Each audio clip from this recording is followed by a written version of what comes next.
আমার বিয়ে শাদী হয়নি। ফাতেমার পরিবারে অসুস্থ মা আছে।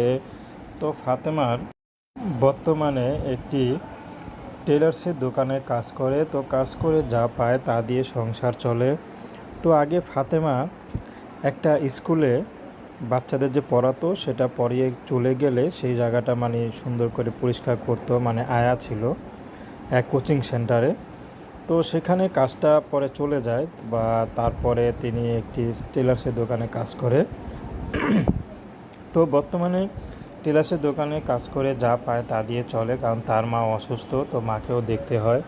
কারণ মা ছাড়া কেউ নেই, মা অসুস্থ, মাকে না দেখলে আর দেখার কেউ নেই, কারণ বাবা তো নেই, বাবা তো আগেই তাদেরকে ফেলে রেখে চলে গেছে।